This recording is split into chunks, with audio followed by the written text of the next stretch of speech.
you tired of constantly getting outplayed in Fortnite? Look no further, because this video is your ultimate guide to becoming a strategic mastermind in the game. Packed with insane tips and tricks, you'll be able to outsmart and outplay all of your opponents like never before. Get ready to level up your game and dominate the battlefield with these game-changing strategies. Being a smart fighter plays a huge role in being able to win more games. Now, many people think that fighting is all about having low ping and being super fast with having crazy mechanics, which is not necessarily the case. Sure, having super insanely fast mechanics like Noah Riley or Booga is great for fighting, but you don't need them to be a smart fighter. The first step in becoming a smart fighter is cutting down on the 50-50 engagements. If you don't know what a 50-50 is, it's basically jumping your opponent's box and just aim dueling them, hoping that you hit more shots than them. Now, don't get me wrong, trusting your aim is a huge part of being a great fighter, but it's not always smart to just jump in a box in 50-50, especially if you don't have an advantage on your opponent. You always want to try to start a fight by doing some type of damage, whether it being a beam with an AR or a nice shotgun shot. This will immediately give you an advantage over your opponent. Now, when it comes to jumping in a box, you'll only want to do this when you know you have a huge health advantage. Let's say you start out the fight with a 150 pump.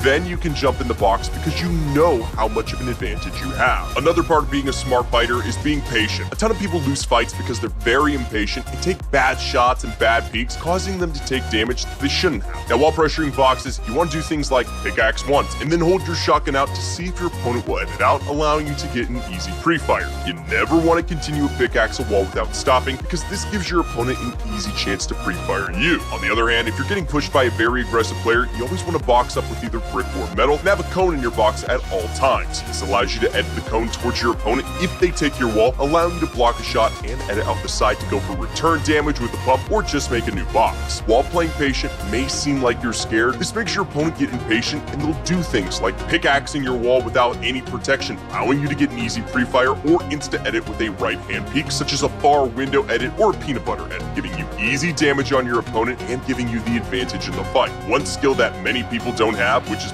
very overlooked, is knowing when to disengage a fight. This skill is widely overlooked because many people think that once an engagement starts, it's either you're winning the fight or you're losing the fight, and that's it. If you've been in a fight for a few minutes and your mats are running low and you've used all of your heals and you can just tell the fight's going nowhere, then it's a good time to disengage. You want to make sure that you still have a little bit of materials while disengaging so you can build off of your opponent while running away. You can also use a mobility item such as the katana or ODM gear to disengage.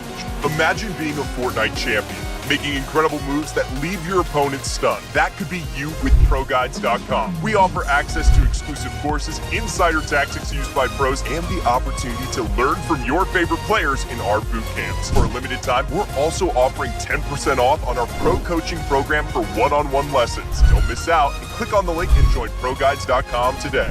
The #1 way to become a smarter Fortnite player is by VOD reviewing and taking notes. VOD reviewing means to watch over your previous games. Doing this allows you to see mistakes you made in game, write it down, and fix the mistake the next time the same situation occurs in the game. Along with watching your own games, VOD reviewing pros is another way to become a smarter player. While watching the pros, you should take notes on things you see them doing that can add into your own game, such as off-spawn tricks, mid-game rotates, weapons they're using in certain situations, heals they use.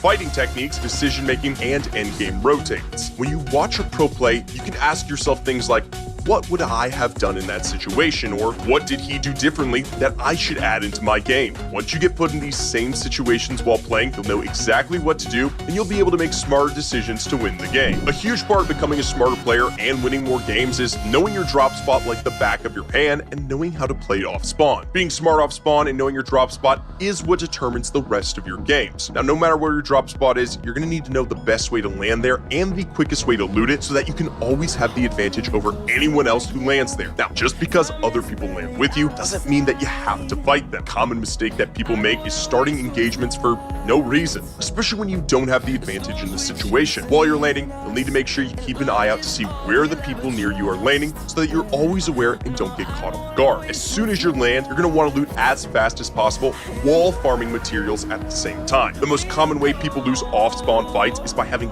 less materials than your opponent. So, while looting, farm the walls, floors, and any tree around you to make sure you have the material advantage if an engagement were to happen. If there's more than just one person landing with you, you're going to want to make sure that they start fighting first so you can just third-party a fight. A common mistake that people make off-spawn is starting the first fight when there are multiple people that landed with you. Be patient, wait until the fight starts, and if you have good enough loot to fight, then third party. If you see yourself with loot that you're not comfortable fighting with, then don't fight. Loot as much as you can off spawn and then start to rotate out. Now that you know how to play your drop spot and win off spawn, let's talk about how to play smart early game. Like I mentioned before, you don't need to fight off spawn. Once you rotate out, it's all about trying to get max materials and waiting for the next storm circle to open up to see where you need to rotate. Since you know your drop spot very well, you should know the surrounding areas as well. This means you should know where to go to farm brick and metal to max your materials. After you rotate out of your drop spot, you want to make sure you farm up as many hard materials as you can before the mid game starts. With the new storm circles being different, the early game is very short because there are now 12 zones instead of 9. So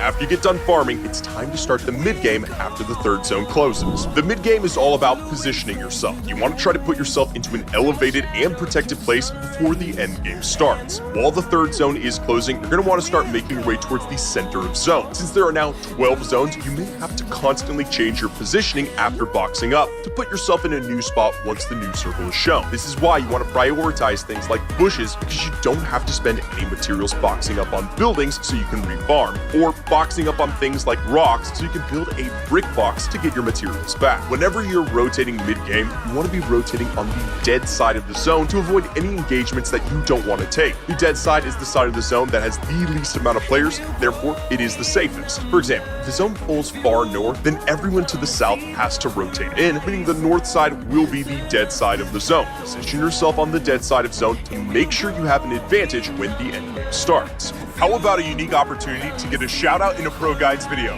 Yes, you heard it right. All you have to do is drop a question in the comment section below and we might just pick it up to answer in our next video. Shoot your best questions our way and you could end up getting featured in an upcoming video. Sounds exciting, doesn't it? So, what are you waiting for? Ask away.